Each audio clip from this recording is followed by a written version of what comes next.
વાસ્તુ છે ને, વાસ્તુ પૂજન શું છે? આ બધું આ વાસ્તુ બધા કે મકાન બનાવ્યું વાસ્તુ લેવી છે, મકાન બનાવ્યું વાસ્તુ લેવી છે. વાસ્તુનો મતલબ શું છે? આની સમજણ ન હોય તો પછી ઓલા કર્યું તું ને આપણે કર્યું, ઓલા કર્યું તું ને આપણે કરીએ, એવું નકરું નથી. મહાપુરુષ એટલા માટે કહે છે વાસ્તુ એટલે મકાન બનાવ્યું ને એમાં તું વસ, એમાં હવે તું વસ, એમાં તારે વસવાનું છે, એનું નામ વાસ્તુ છે. આ તો નામ સુધારીને વાસ્તુ કર્યું, નકર વસવાની વાત છે. બીજી વાત એ છે કે મકાનમાં તમે ફળિયામાં અંદર આવો ને, પેલા પગથિયા હોય.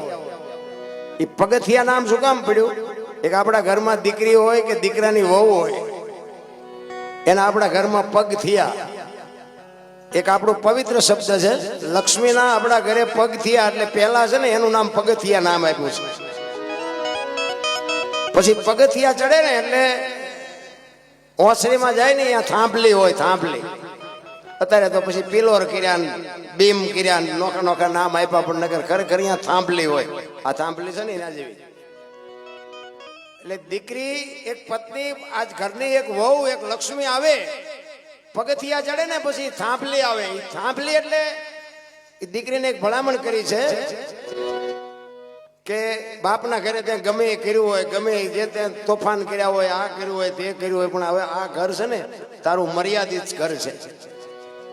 એટલે આ હવે તું બહુ ઠેકડા ન ભરતી, થા ભલે, એમ કે ભલે થાજે, એને થાંભલી કહેવાય. પછી આગળ આવો, આગળ જાય ને એટલે ઓસરી કહેવાય. ઓસરી આવે. ઓસરી એટલે પોતાના માત પિતાની, પોતાના ભાઈ કુટુંબની મમતા ઓસરવાની છે, ભૂલવાની છે, ને આને તારે અપનાવવાના છે, એટલે એને ઓસરી કહેવાય. પછી અંદર આગળ જાય ને પછી રૂમની બારણું આવે, એને બાર હાક કહેવાય. બાર હાક. એ બાર હાક છે ને બાપુ, એ દીકરીને ભણા, આ બેનું બેઠા છે ને દીકરી, એટલા માટે ખાસ કહું છું. એ દીકરીને ભલામણ કરી છે કે તું એક ખોટું પગલું ભરીશ ને તો હાથ પેઢીનું નામ બોલાઈ જાય છે. આ બાર હાક ઉજળી કરવાની છે તારે. આ દીકરીને ભલામણ કરી છે. એટલા માટે જ મહાપુરુષોએ કીધું છે કે ધરાવીને ધાનનો નીપજે, કોડવીને માડું ન હોય, જેળ જકરા નીપજે, જેની જનેતા ઓચલ હોય. સંતોએ એટલા માટે કીધું કે જનુની જણ તો ભગત જણજે, કાં દાતા કાં સુરવીર, નહીં તો રેજે વાંજણી. આવા દીકરા જો ન જન્મે, એક તો કે દુનિયામાં તું એમ નામ જીવીને એમ નામ મરી જાય, ભલે દુનિયા તારું નામ નો લે, તારું મોટું ન જોવે. બાપુ દીકરી માટે બહુ અંકુશ રાખ્યો છે મહાપુરુષોએ. અને ધર્મ ધ્રુજ્યો અને પુરુષ નથી પૂગી ગયો, દેશની આબરૂ દીકરીઓ રાખી છે. તમે કહો તો હવારુથી દાખલા આપો. દીકરીની વાત છે ને જબરજસ્ત છે, પણ હવે ફેશનમાં દીકરીઓ દી ઉઠાડ્યો, તમારે શું વાત કરવી?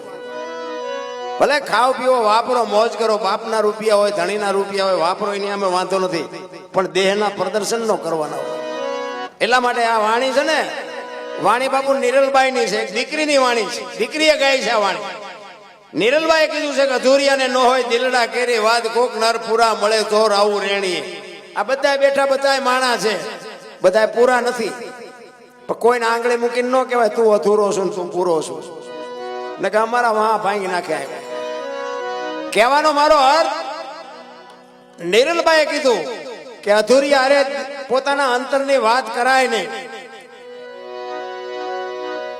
અંતરના ઊંડાણની કોક વેધુને કરાય વાત, એને સોરે નો સિતરાય, સિતની વાતું શંકરા. જેના ઉજળા તન હોય, ઉજળા મન હોય, એને વાલી દવલી વાત કરાય. આપણો માણા હોય, આપણને એમ થાય કે આપણો અંગત માણસ છે, એની પાસે વાત કરાય, બધાની પાસે વાત ન કરી શકાય.